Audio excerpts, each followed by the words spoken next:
All right. Thanks a lot, Lorraine. I appreciate it. And it's a real pleasure to work with you also, Lorraine. Yeah, my name's Rick Dunning. And a couple things. First of all, I hate standing behind a podium.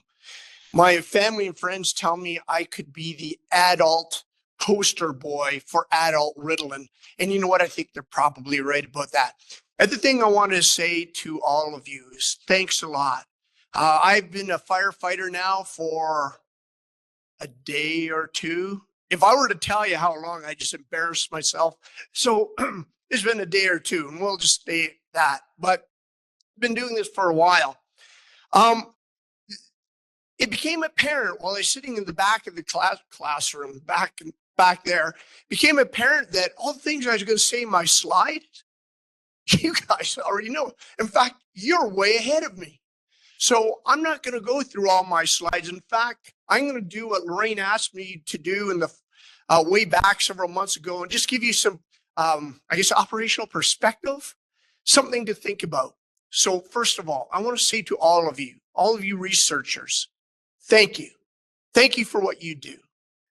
Because us who end up at that pointy end, we need you doing what you're doing. You're making a difference for us. So thanks a lot. Please don't stop doing what you're doing. It's really important to all of us. But I'd just like to leave you with a couple thoughts, maybe, as you're going off doing your research, your very important research for our health and well-being. And when we're thinking about respiratory protection, here's some, and you probably have heard these things before. Here's some things I'd like you to consider. When I'm sitting back listening to you, I get the impression that smoke is the enemy. Smoke is the enemy. Here's something I'd like to offer to you.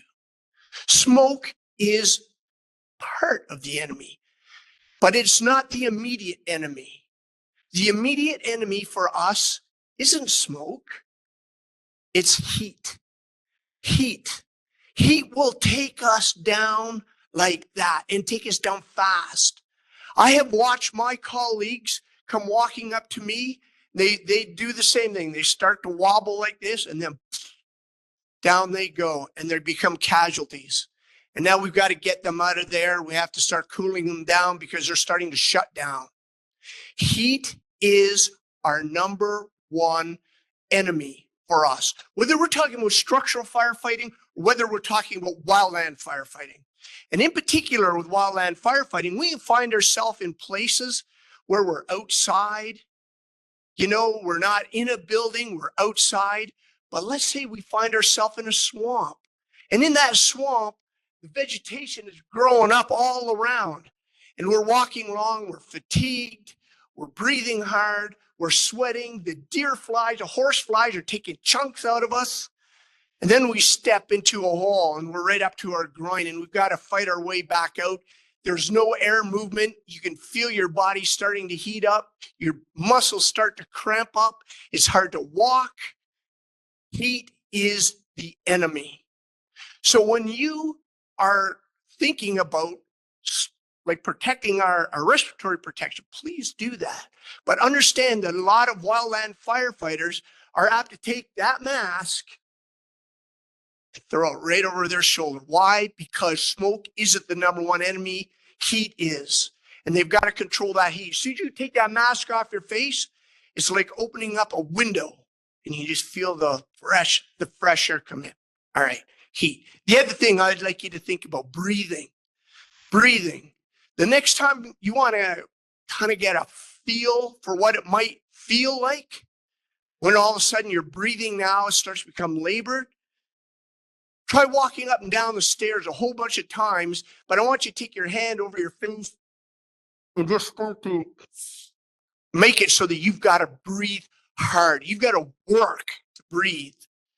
So again, these masks are great. Thank you. Please keep doing the work you're doing. But if they're making it so that my heat, my body core temperature is going through the roof, and also I cannot breathe, guess what happens to that mask? It goes over my shoulder. I'd also like to ask a rhetorical question. What is it with this fit testing? Like, honest to goodness, I can't tell you how many times I've been fit tested for something, a particular mask. I get this thing is supposed to be made for my weird shaped head. I put it on my face and I go out into wherever it is I'm going out and I can smell smoke. I can smell dry chemical. You know what happens? Don't need this. So I'm not too sure what this fit testing is all about, but I think we need to do some more work on it because it doesn't really work that great. Just as some guy who ends up out there who ends up having to deal with this. And the last thing, because I want to make up some time here, the standards are all over the map, folks. Like, I look to you to tell me, what do I need to protect myself, protect my team, protect the people I'm working with? So I go to you. Hey, you tell me what I need.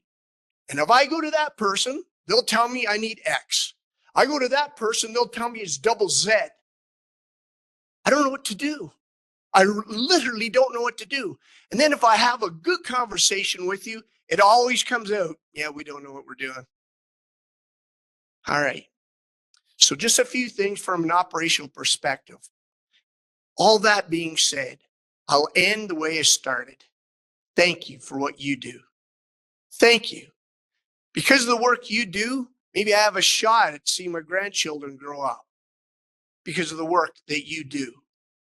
So please don't stop.